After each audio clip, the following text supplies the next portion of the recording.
Alright, Bonehawks, this video is all about me. I ran a community poll about what kind of video you'd like to see me make, and this was the one you chose. 5 games that are important to me in my life. I'm not saying these are the best games of all time ever. I'm just saying that these are games that I have played extensively, that I would play again, that made an impact on me some way or another, and they're just important to me. You know, they hold a special place in my heart. So, that being said, let's get into it, starting with number 5. Let's go. Accept your death.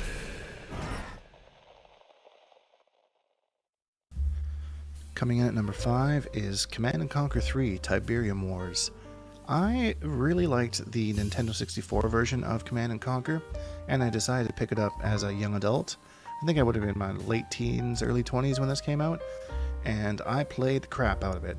I must have played through the campaign about at least 3 or 4 times in that time span and have gone back to it since. It is just so fun. I love just making things as OP as I can and just bulldozing crap.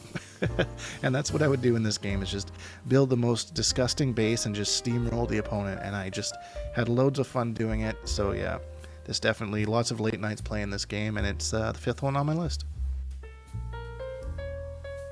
Coming in at number 4 is Skate 3, and to some extent all the Skate games, because I really love those games. I was a decent skateboarder when I was a teenager, and I always kind of go back to it every now and then as an adult. I am but a shade of what I was back then. Also a lot younger and cuter back then, let me tell you. But this game is still something that I'll play whenever I just want to relax and just mindlessly just play a game. I'll throw it on, go do a free skate for a while, and just enjoy it. It's just been kind of a constant in my life, like almost throughout, from whenever the game came out to even now. I just played it last week, so I just like to sit around, and it's realistic enough. I find the Tony Hawk games are a little bit too crazy. They just don't feel as realistic. Of course, this is, far from realism in some aspects, but you can just do like a nollie crooked down a stair set or a tray off a cool gap or something like that. That just feels realistic and it's just fun. So yeah, a constant in my life since it's came out. Is definitely in the number 4 spot. Number 3 is Fire Emblem 3 Houses, and this game is one of those games where I was definitely like, yeah, I have a problem. I have played this game so much. I've played through the story campaigns 13 times, and they're not short campaigns, they are long-ass campaigns, but I just got so into the story.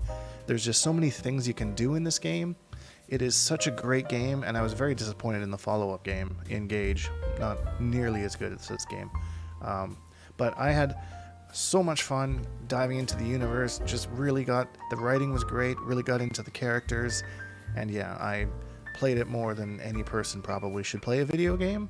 But it's a game, and I enjoyed every single second of it, and I wouldn't take any of it back.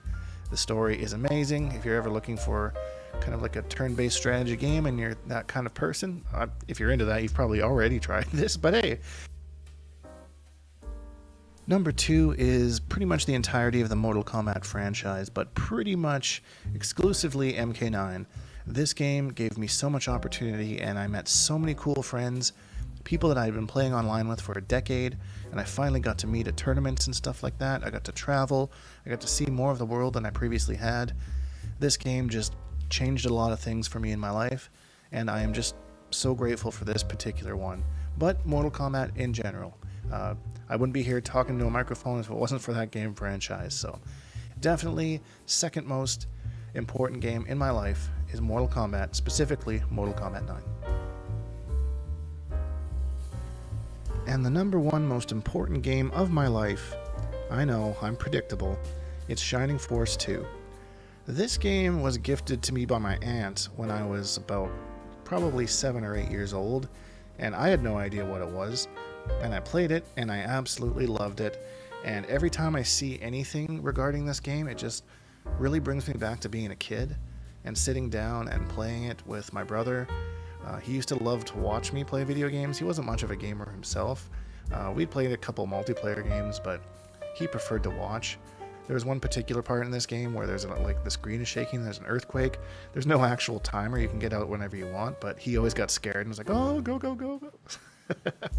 So I still play through this game once a year. It usually takes me about, I don't know, like maybe 15 hours to do a playthrough, but yeah. It's a little reset whenever I play this game. Just reminds me of the simplicities of being a kid and takes away the stresses of being an adult for even just a little while. And that's it. 5 games that are important to me in order from the least important to most important. I hope you enjoyed this video.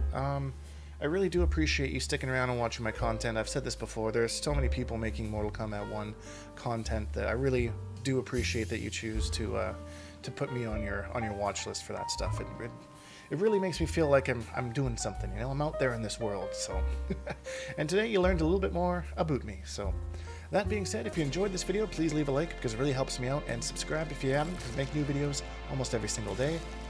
Hashtag Bonehawks, all that stuff, and we'll see all you Bonehawks in the next video.